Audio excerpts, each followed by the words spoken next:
आनंदमयी चैतन्यमयी सत्यमयी परमेश। आनंदमयी चैतन्यमयी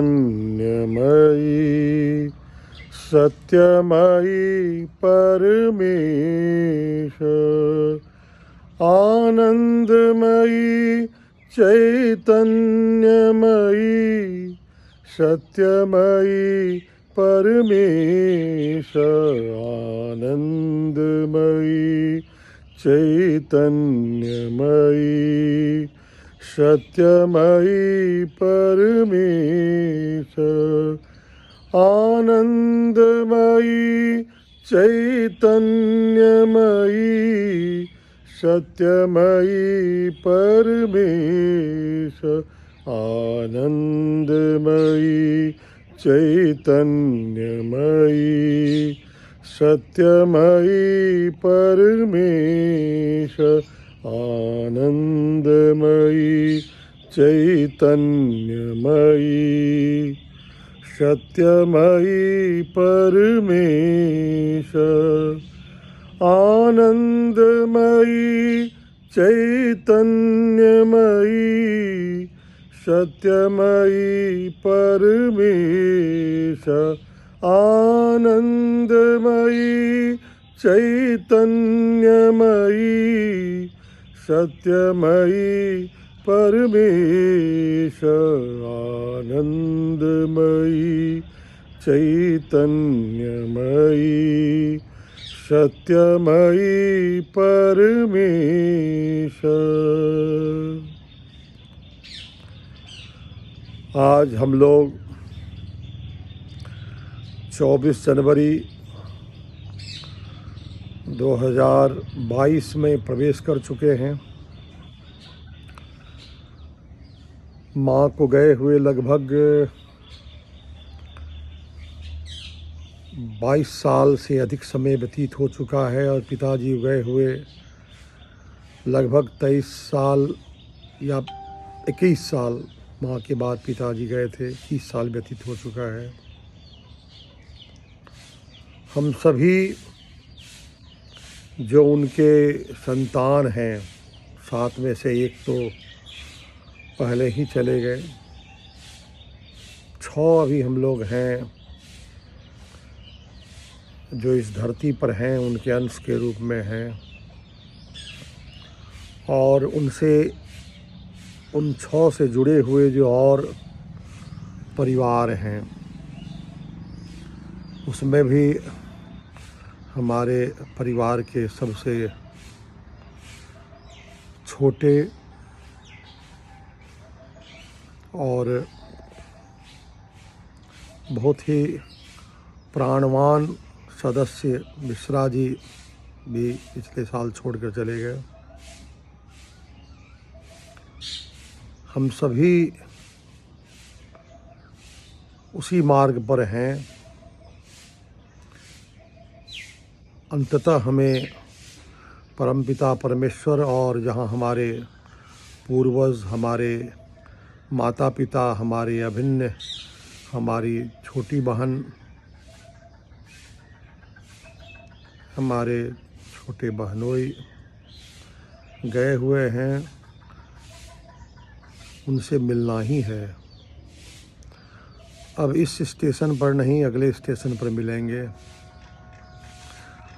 अब जो हम लोग सभी सहयात्री बने हुए हैं, लगभग एक ही ट्रेन में हैं, क्लास अलग अलग हो, कोई AC3 में, कोई AC2 में, कोई फर्स्ट क्लास में, कोई स्लीपर में, यात्रा उसी की ओर चल रही है। अब साथ में तो चल रहे हैं।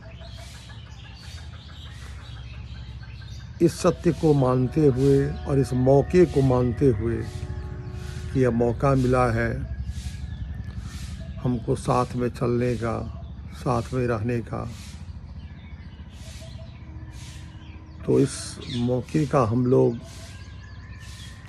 भरपूर उपयोग करें और बिना किसी सांसारिक जगत के राग द्वेष के, कोई पूर्वाग्रह के, हम लोग एक दूसरे के साथ ना सिर्फ प्रेम पूर्ण भाव रखें, बल्कि हमारा यह जो व्यवहार है, यह सोचते हुए कि ऊपर जो जिसने हम लोगों को पृथ्वी पर भेजा वो भी अभी ऊपर में ही है जहाँ ईश्वर है, उनके भी मन को शांति मिलेगी। हमारी थोड़ी सी गड़बड़ी जिस स्तर पर हो, उनके भी मन को क्लांत करता होगा।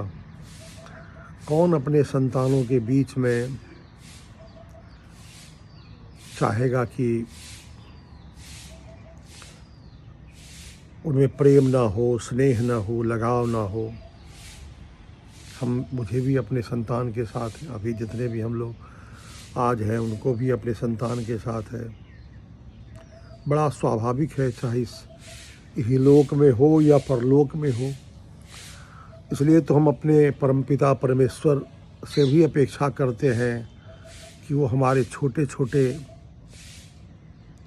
दुखों को, कष्टों को देखे, सुने, संवेदनशील हों।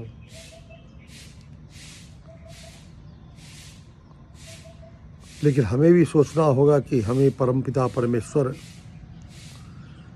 और उसके सदृश जो हमारे माता पिता हैं, चाहे वो स्वर्गीय हो गए हों या धरती पर हों, क्योंकि हम लोग पुत्र भी हैं और पिता भी हैं, भाई भी हैं, तो एक अपने बचे हुए जीवन को हम लोग थोड़ा सार्थक करने का प्रयास करें। भजन कीर्तन में भी समय दें। बाबूजी को, माँ को भजन से भी बड़ा लगाव था और पिताजी कभी कभी कहा भी करते थे कि उनके अनुसार ईश्वर को, सत्य को प्राप्त करने का सबसे सहज और व्यवहारिक रास्ता भक्ति और भजन ही है। पिताजी को भी औपचारिक रूप से, नियमित रूप से पूजा करते हुए हम लोगों ने नहीं देखा होगा। यदा कदा वो कोई ख़ास दौर में वो काफ़ी पूजा भी करते थे, लेकिन व्यवहार में वैचारिक स्तर पर उनकी भी यही धारणा थी कि ईश्वर का जिस रूप में जहाँ भी हैं हम भजन करें, स्मरण करें अपनी चेतना के साथ, तो शायद वो अधिक उनके पास पहुँचती है। तो आइए हम लोग हर दिन एक सुबह को एक संकल्प लें कि पूरे दिन हम लोग अपने आसपास के जो लोग हैं, जो हमारे संबंधी भी हो सकते हैं, आत्मीय भी हो सकते हैं और अपरिचित भी हो सकते हैं, तो उनके साथ हम लोग एक सुखद व्यवहार करें। बात करने के दौरान कोशिश करें कि हमसे बात करते हुए उनके चेहरे पर एक मुस्कुराहट आए, एक शांति आए,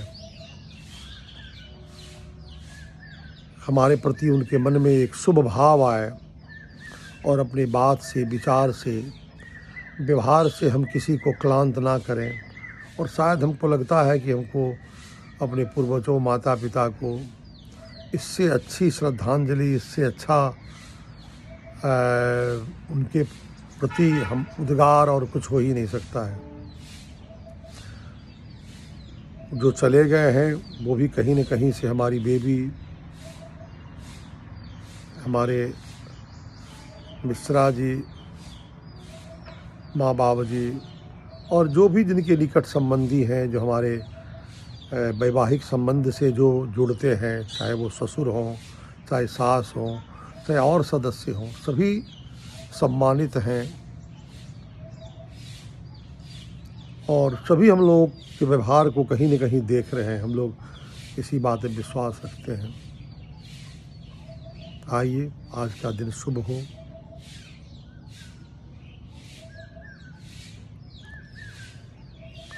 आज अचानक मन में आया कि एक मैसेज सबको दें।